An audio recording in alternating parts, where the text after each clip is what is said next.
আমি Tania Afrin WhatsApp Poland থেকে বলছি।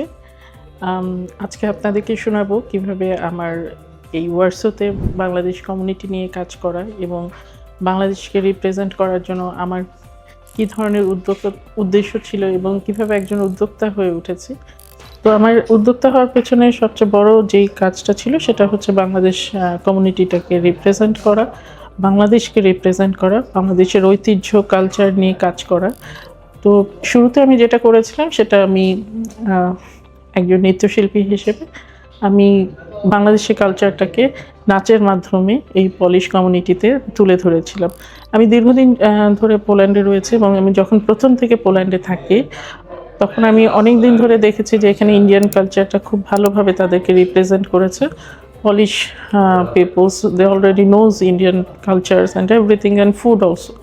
তো আমাকে তখন আমার কাছে মনে হয়েছে যে আমি ইন্ডিভিজুয়ালি বাংলাদেশকেও রিপ্রেজেন্ট করতে পারি এবং অলরেডি আমি তখন দেখেছি বাংলাদেশি অনেক বিজনেস ওনার আছেন যারা খুব ভালো করছেন, বাংলাদেশের এখানে বিজনেসটাকে এগিয়ে নিয়ে যাচ্ছেন। তো আমার কাছে মনে হলো তখন আমি কালচারটাকে নিয়ে কাজ করি এবং আমি বিভিন্নভাবে বিভিন্ন কালচারাল প্রোগ্রামে ইনভলভ হই। এখানে পয়লা বৈশাখ করি, পিঠা উৎসব করি, তারপরে এখানে শুরু করলাম আমাদের বসন্ত উৎসব। এভাবে আমি বিভিন্নভাবে কালচারটাকে প্রেজেন্ট করি এবং এখানে আমি বিভিন্ন অর্গানাইজেশনের সাথে যোগাযোগ করি এবং বিভিন্ন প্রোগ্রামের মাধ্যমে নাচের মাধ্যমে বাংলাদেশটাকে রিপ্রেজেন্ট করি। তো তারপরে আস্তে আস্তে আমি চিন্তা করলাম যে আমি বাংলাদেশি ফুডটা নিয়ে কাজ করব, যে বাংলাদেশের খাবারটা আমরা যেহেতু বাঙালিরা ভোজন পিপাসু এবং আমরা পছন্দ করি খেতে, আমাদের নিজস্ব একটা ঐতিহ্য আছে, নিজস্ব কালচার আছে, আমাদের কিছু স্পেসিফিক খাবার আছে যেটা হয়তো পলিশদেরও ভাল লাগবে। তখন আমি শুরু করি একটা বাংলাদেশি রেস্টুরেন্ট দিয়ে, যেটার নাম সিক্রেট স্পাইস।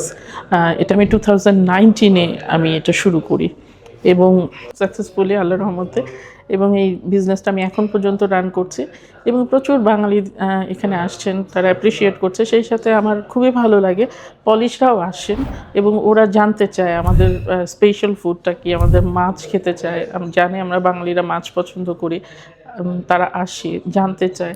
এবং আমি শুরুতে রেস্টুরেন্টটাকে চেষ্টা করেছি যেন ওদের কোয়ালিটি ঠিক থাকে, আমাদের খাবারটা যেন আমরা জোরে পৌঁছে দিতে পারি, ওদের কাছেও ভালো লাগে।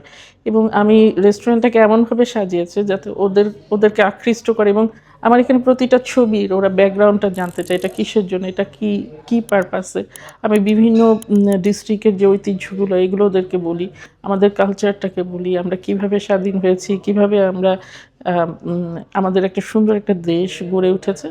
এই জিনিসটা নিয়ে দীর্ঘদিন ধরে কাজ করছি। তো আমার ভবিষ্যতে আরও ইচ্ছা আছে বাংলাদেশি কালচার নিয়ে আরও এটাকে নিয়ে অনেক ভালো মতো কাজ করব ইনশাল্লাহ। সবাই আমার জন্য দোয়া করবেন যাতে আমি আরও বেশি বেশি করে কাজ করতে পারি বাঙালিদের জন্য।